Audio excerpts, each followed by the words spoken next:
Hi everyone, it's me again, Lena, and in this video I would like to give you a brief introduction to the second assignment for OOP1. So let's get started. Assignment 2 is called Magical Operations. It's a two-player strategy card game, which is inspired by Magic the Gathering or Hearthstone or games like that, if you know any of those.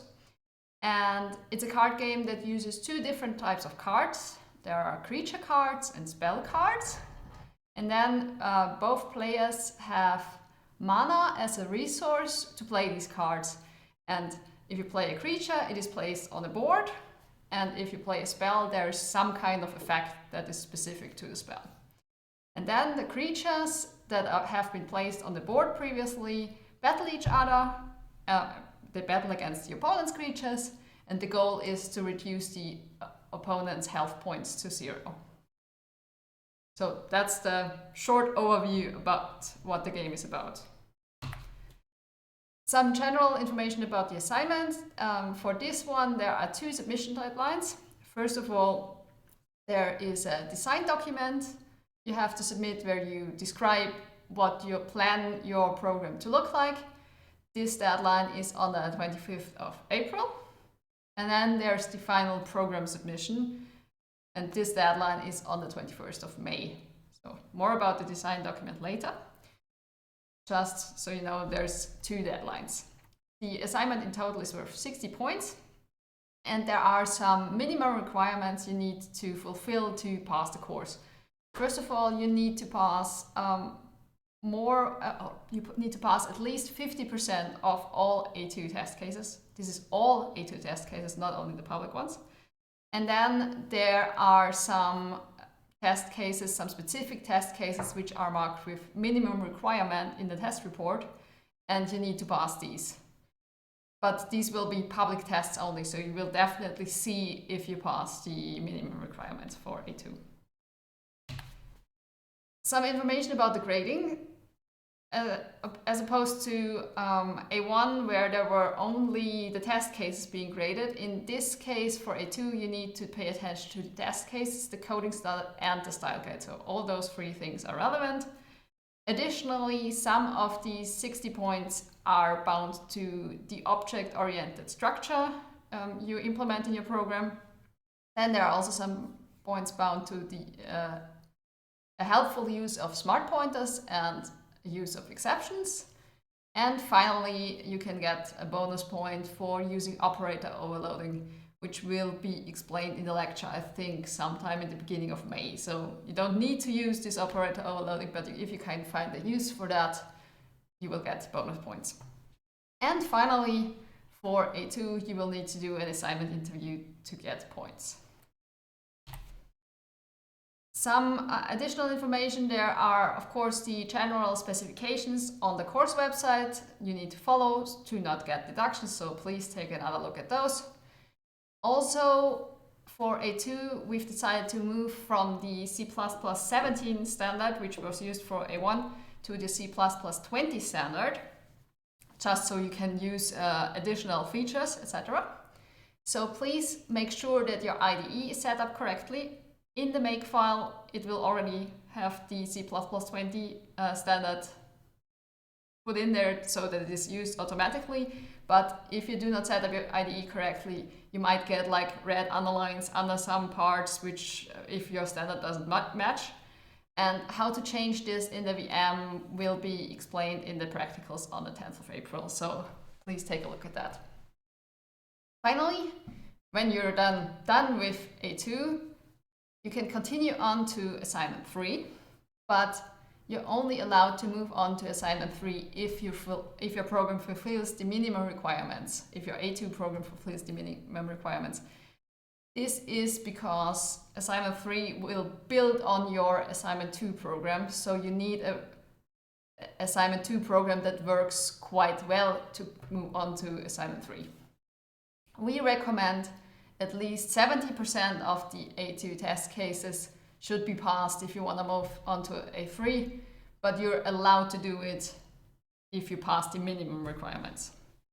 And if at the A2 deadline you decide, oh, our A2 it's alright, we could move on to A3, but we instead still want to improve our A2 and get more points for this, then you can choose to instead keep working on assignment 2 until the A3 deadline. So you can continue to improve it, but you will then not be allowed to do assignment 3. So this at the A2 deadline is the point where you need to decide if you want to continue working on assignment 2 or if you want to move on to assignment 3. You will only get points for assignment 2 once. So yes, as I already mentioned, did I mention it? I don't know. Assignment 2 is teamwork. There will be teams of 3 and you will stay in the same teams for assignment 3.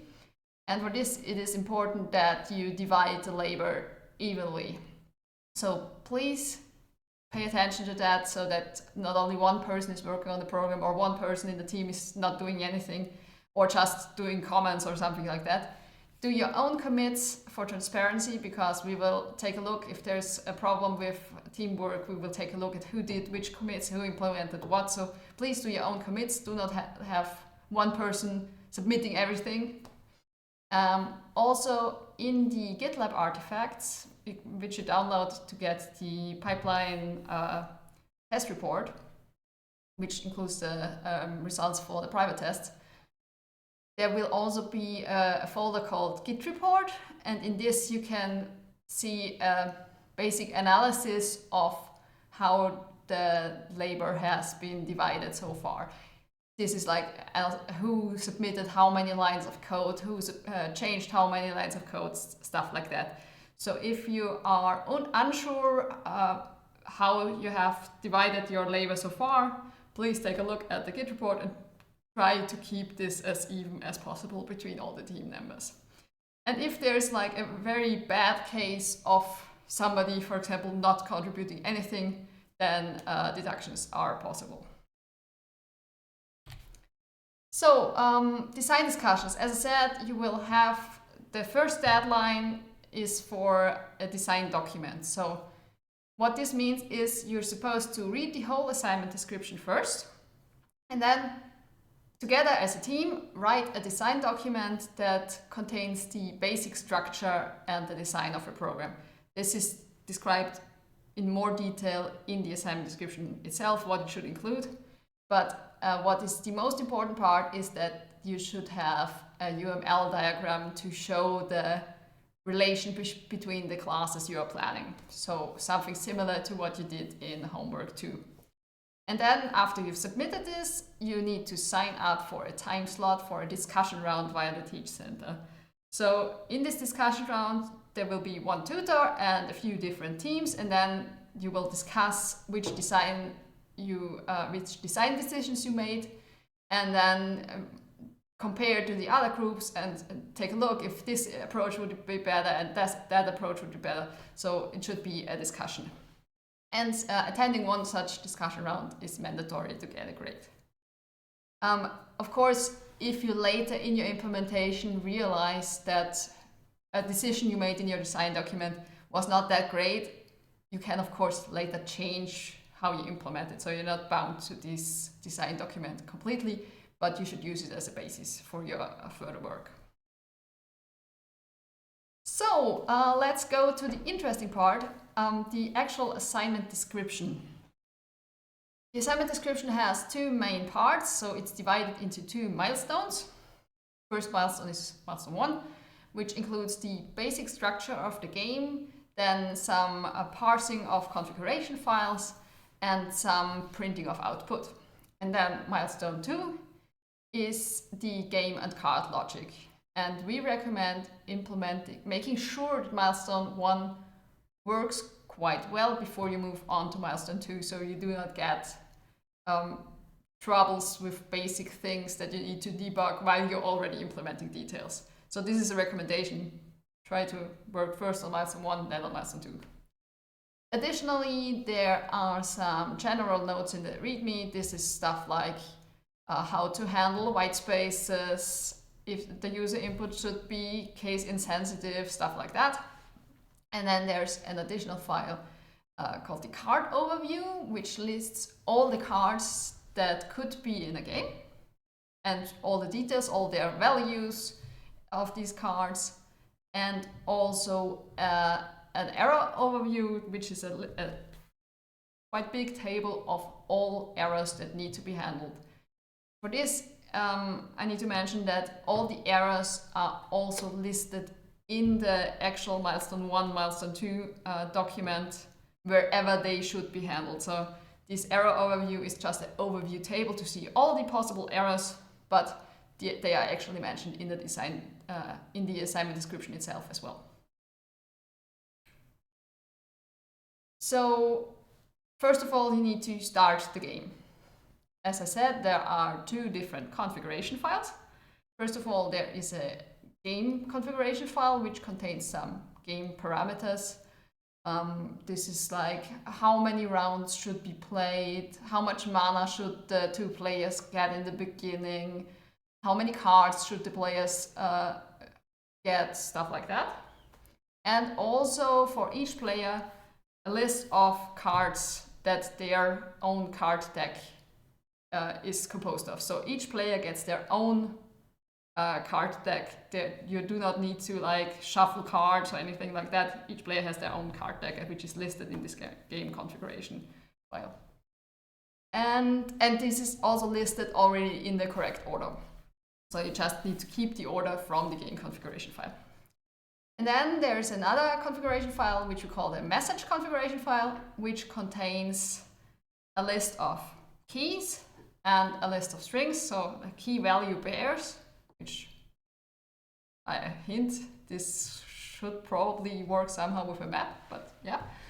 And these are like all basic strings that you need to print during the game. So we did not want to make you like copy 50 strings from the assignment description. So everything, as much as possible, was put into this message configuration file so that you can just enter the key that is used in a certain point in the assignment description and then print the corresponding message. And this also makes the game more variable. So for example, there could be different message files. So with different messages, if you for example had like different languages the messages should be printed in and stuff like that. So it makes it more variable. Then after you've parsed these 2 files, you need to do some initialization steps like instantiating your classes, etc., and also handing out cards to the players. And then there's a welcome message, and then finally the first round of the game starts. So let's take a look at what components the game consists of. So here we have a schematic view. You can see that each player has their own deck. This here and this here, which is just like a stack of cards that was specified in the configuration file. And the players that can then draw a card from their deck and then add it to their hand cards. And each round the players draw one card from the deck and add it to the hand cards. Then next we have a board, game board, and creature cards that you play are placed on the game board and can then move on the game board, which I will explain later, and then battle other creatures on the game board. And then we have each player has their own separate graveyard, which is a pile of cards that creatures that die on the board are moved to. So if player 1 has a creature on the board that is through battle reduced to 0 hit points, then it's moved to player 1's graveyard. So these are separate graveyards. You're not allowed to mix cards from player 1 and player 2. And then I also mentioned that we have spell cards, and spell cards are just destroyed after applying their effect. They do not move to the graveyard. Yes, as I said, there are 2 different types of cards. There are creature cards and spell cards. And both of these types of cards have a mana cost. See up here. And as a player, you need to pay this mana cost to play a card. A creature that is played is placed on the board. A spell that is played applies its effect. There's a list of different spells in the card overview. Additionally, creatures have more attributes. They have an attack attribute and a health attribute. And optionally, some creatures have a list of traits. There are creatures without traits, and there are creatures with some traits. Also, there are spells which can add traits to a creature. So each of these attack, health, and traits have a base value, so a base attack value, a base health value, and a basic list of traits that is listed in the card overview for each card. For example, the snake has a basic health points 2, basic attack value. I'm making the numbers up, I can't remember the exact numbers. Basic attack 1, and it has the trait venomous, for example. This is the basic values that the card has whenever it enters the board, so it's whenever it's placed on the board and whenever it enters the player's hands.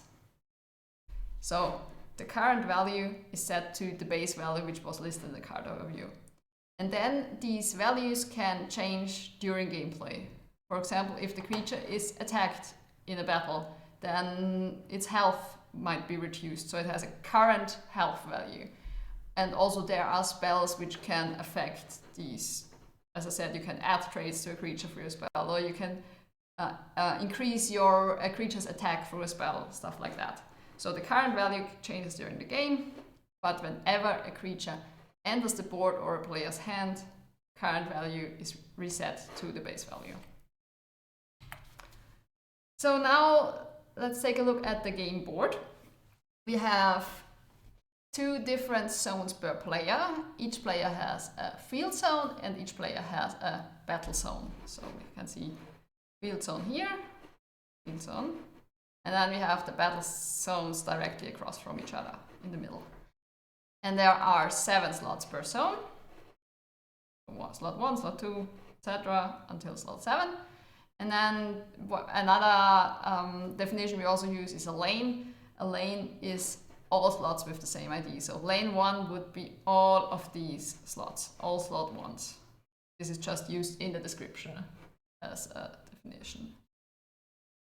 And when you play the game and you play a creature, it is first placed in the player's own field zone. So the player can choose a slot. I can say I want to place this snake I have on my hand in slot 3.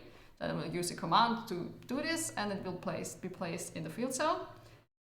It can only be placed in the field zone when you play it from your hand. And then there is a different command that can move a creature from your own field zone to your own battle zone. And this can go like straight ahead, but it can also move to a different slot. So I can move this snake I placed in slot 3 in my field zone over to slot 7 in my battle zone. And only the creatures that are in these 2 battle zones will then take place in battles. So in here you can set up different creatures which will not be part of any battles. As I said, we have battles. For these battles there are 2 different roles. One player is always the attacker and the other player is the defender. And these roles switch during the game. So each round it is defined which player is the attacker and which player is the defender. So either player 1 is the attacker or player 2 is the attacker and the other player is the defender. And then there will be 1 battle per round. After both players have set up their creatures, there will be 1 battle. And as I said, only creatures in the battle zones are relevant. And the goal of these battles is to reduce the other player's health points to 0. So here's an overview of the game sequence. I already said, I need to do some initialization first, then move on to the game start, like welcome messages, stuff like that. And then you have multiple rounds, which is this part of the diagram.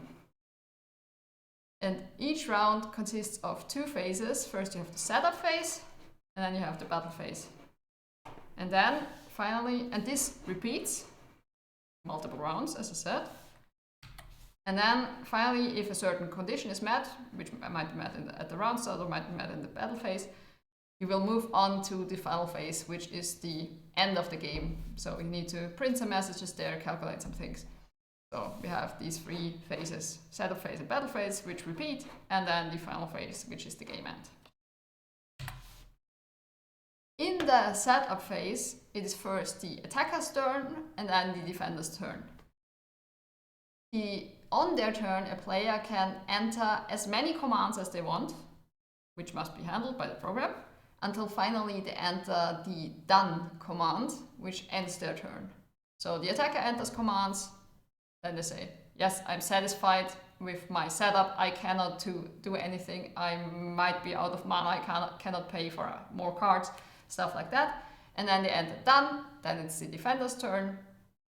The defender does the same, does setup, enters commands until they think they are done, enters the done command, and then the program automatically moves on to the battle phase. And the battle phase is basically just a battle in the both players' battle zones.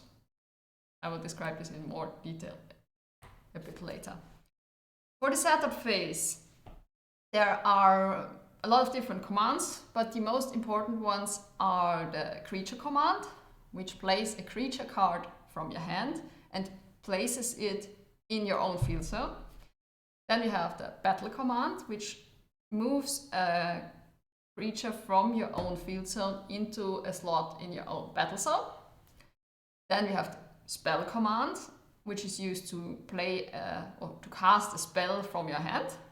And then we have the done command, which is used to end your turn. But there are more commands which display some information. Take a look at your hand cards. What else do we have? There's a command to output a help message, stuff like that. But these are the most important ones for gameplay. So after the players have completed their setup phase, so first the attacker has done all their stuff, then the defender has done all the stuff, the program moves on to the battle phase. And to explain this, I've put an example here. So in the battle phase, each creature in the attacker's battle zone starts a fight. So you go through the slots in the attacker's battle zone, which is done here in this example. And for each slot, you need to analyze what happens. So for this one, let's say we have a creature in the first slot in the attacker's battle zone. This is creature A. If there's nothing in the defender's battle zone, so nothing opposite in the defender's battle zone, the creature attacks the defender directly. So the defender's health is reduced by A's attack. After we've handled this, we move on to the next slot. In this slot, there's nothing here. The slot is empty in the attacker's battle zone, nothing happens. Move on to the next slot. In slot 3, the attacker has a creature, and directly opposite, also in slot 3, in the defender's battle zone, there's also a creature. So now these two creatures fight against each other. And this happens in a way where both creatures' health is reduced by the opposing creature's attack. Which means that these two creatures might die in the same fight. So they fight against each other at the same time. For the output, there's rules which you need to print first, but both a creature's health is reduced by this. And the defender does not take damage in this case because there's a creature to defend them. And then you move on and go for the rest of the slots. So slot 4, nothing happens, it's empty. Slot 5, there's a creature to defend, so the creatures fight. Slot 6, there's no creature to defend the defender. There's a direct hit. And slot 7 is empty, so nothing happens. So this is what the basic structure of a battle phase looks like. Additionally, creatures can have traits that affect the gameplay. These traits are listed in the card overview, like what each trait does, and also which creature cards have which traits. But they are also mentioned in the assignment description, so in milestone 2, I think, wherever they are relevant. So there's like a text that says, here you need to think about the regenerate trait, for example, or stuff like that. Just some examples. There are more traits than are mentioned here, but some examples for traits that creatures can have. For example, there's the regenerate trait, that the creature heals to their base health every second round. Or there's the lifesteal trait, that means that the creature heals when damaging another creature.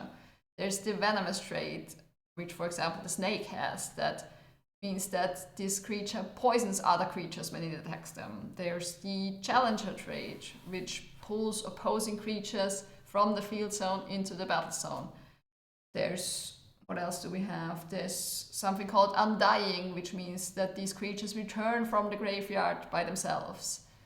Stuff like that. So the creatures can have traits that affect the gameplay. And also there are spells which can add traits to creatures or remove traits from creatures. So this is it for the game basics. There are 3 possibilities for how the game can end. First of all, a player can be reduced to 0 health points, then the other player is the winner. If both players are reduced to 0 health points in the same fight, because this is a possibility, then there's a tie. Then there's the possibility that a player cannot draw a card, even though they need to draw one at the beginning of the round. Then that player loses. The other player wins. And then also in the game configuration file, there's a maximum number of rounds mentioned. And if this is exceeded, then the game ends as well. And then the player with the most health points wins, but there can also be a tie there if both players have the same amount of health points. So ties are possible. Yes, this is a very quick summary of what assignment 2 looks like, what it's about. If you have any further questions about the general organizational stuff, please use the or the contents of the assignment description, please ask via Discord, use the A2 forum. As always, there might be announcements on Discord as well, so check there regularly. We really recommend that you start programming early, because as this is a team project, it's bigger than assignment 1, of course, so it will also take longer to coordinate with the other people, to separate the work, and then the actual programming will also take longer. So please start early. I know it looks like you have lots of time, but we really recommend that you start early. And then, as always, please do not plagiarize. You know this slide already. All right, then I wish you good luck with assignment 2. Bye.